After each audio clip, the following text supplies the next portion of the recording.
During the real estate crash of 2008, our next guest lost her home to foreclosure and had to file bankruptcy. But 5 years later, she is a self-made millionaire, and she did it by starting a home-based business.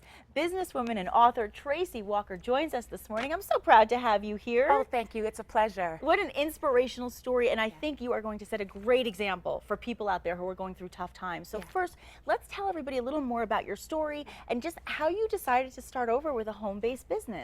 Yeah, well, the real estate business was great. Yeah. And we did extremely well. But after the market crashed, I mean, literally all of my deals were stuck in the pipeline. Buyers could not get lenders and loans, and so we couldn't have any closings. Oh yeah, people were flipping and buying pre-construction, and Yes. everything just changed. So what factors should people consider then when they also want to start a home-based business like you decided to do? Yeah, well, the number one thing is you have to really understand whether or not you have the flexibility.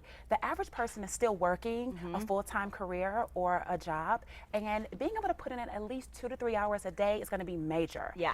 Another big thing is the startup cost. Yes. Now, this isn't work at home, do things for free. Right. It's like a franchise. You have to have some An investment, some capital to get things going, and then some ongoing education. It's going to be important that you have some funds set aside to have education to keep you abreast of what's happening in the market. Absolutely, and you did that, and you started. So how did you start your business? Well, I actually got a phone call from a Okay. very good friend of mine who was a mortgage banker at the time, and he goes, listen, we've got to find a way to supplement our income. Okay. And so I saw a presentation, basically, about how to market online and how you can take a passion or a hobby and get the word out about it. And when you learn some very specific strategies, you can actually generate an income, and it can be very lucrative. Yes, and you are a perfect example of that. So let's talk about that. What is the trick to starting and having that successful home-based business? Well, I think there's 5 things. There's 5 tricks. Okay, I'm ready. The first thing is that you have to decide whether you really have the desire to be your own boss. Okay. There's no one telling you what to do. Yes. There's no one making you get up early in the morning,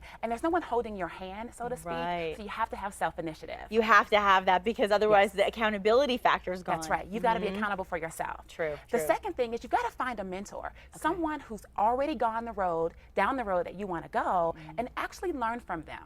It's Really good advice. Yeah. Really good advice. And what would the third tip be? The third thing would be do what they tell you to do. Okay, yeah. The average person will find a mentor. They say, okay, I'm going to do everything you say. And then they do the complete opposite. And then they wonder why they don't get the results that they want. That is such a true point. It is so true. And what would the fourth one be? The fourth thing is literally you have to create a feasible game plan for success. So you have to be realistic, You gotta right? be realistic. If you want to make $5,000 in a month, that's great. But if you want to make $30,000 in a month and you've never done this before, to put yourself under the gun to have that done in 30 days, it's kind of not real. So having a feasible, realistic game plan is going to be critical. That is so true. Yeah, you don't want unpractical goals because then you don't achieve them. Exactly. And then you get let down and not as motivated. Yes. So, and then what would your fifth and final one be? The fifth thing is to execute that plan no matter what. Okay. Just keep going. Don't stop, and you will eventually get the results you want. You're going to tweak along the way. It's okay. You're going to adjust. Yes. But just continue to execute the plan until you get the results you want. There's always bumps along the road. You're always going to face obstacles. That Yes. probably just makes you stronger. Absolutely, it You does. know? In anything. It really does. And what I think is really cool is that you created a webinar series, which is really cool. It's a training series. So tell us a little bit about it and what people can learn from it. Absolutely. This webinar training series is really all about my favorite strategy. Okay. It's the one that I've used to go from 0 to over $1 million online. Okay. And then I teach you how to actually use this strategy and expand yourself globally, how to use it on different social media platforms, and how to just do all types of different little funky things on search engines and social media networks and all this great stuff. I'm ready. I love this idea. And so how can our viewers find out more and get involved? Absolutely. Well, they can register for the free training at www.learnthesimplesteps.com/New Mexico. Easy enough for me. I want to do what you do. I'm inspired. Thank you so much. It is so good to meet you. Absolutely. Thank you for being here. We'll be right back.